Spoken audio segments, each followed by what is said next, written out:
Hold on, you shooting up that rock like you can still Yeah, put it up, I'm man. feeling it, man. You got your juices flowing, man. I'm having flashbacks back here, boy. Oh, that's awesome. That's awesome. So let's talk about the Bronx, right? What does Yes. Bronx basketball represent to New York City and its importance to the culture? You know what? I mean, we have people don't realize that during the 1930s, Bronx basketball was huge because of NYU. NYU was located in the Bronx. Hold on, we're gonna go back again because you just blew my mind. NYU was located in the Bronx? In its early inception, NYU was in the Bronx. It used to be on the campus of Bronx Community College, right? That campus they're having that gymnasium, and that's where all the games were played at because it was a major university. Remember during that time, we're talking about the 30s, the NBA wasn't around then. So they didn't have anything. So if you wanted to see a great basketball game, it would have to be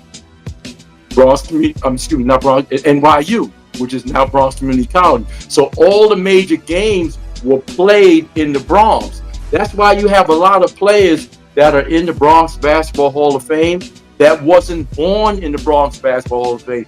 But the criteria for the Bronx Basketball Hall of Fame is born, went to school, was raised or coached, or was a community leader that contributed to basketball. So a lot of players, like we have a few players that are inducted that aren't from the Bronx.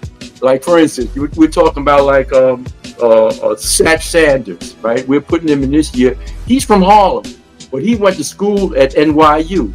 Same thing with Kyle Ramsey. So a lot of people that I learned this as I started doing my research. I didn't know that NYU was one time located in the Bronx. So that's why it was huge.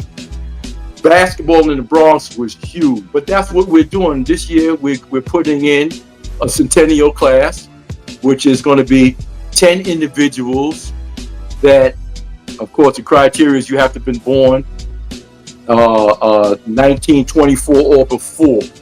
And so we're putting a class of 10 individuals, pioneers, which we should be acknowledging, because I look at it this way: if we're going to tell Bronx basketball history, we got to tell it from the beginning, and we got to tell us about these guys like Lulu Bender. You know, they used to call him Lulu, right? This guy right here popularized the game of basketball because no one knew about it, so he brought interest in it. And then we're talking about a guy like Hank Dezzoni. Hank Dezzoni, we're going to acknowledge him. He was born in Harlem, but he was raised in the Bronx.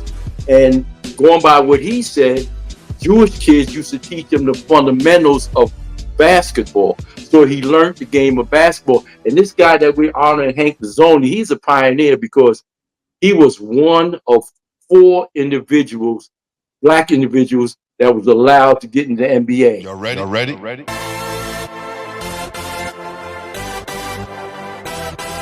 Yes.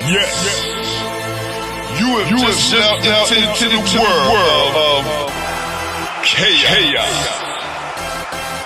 Where everybody goes hard.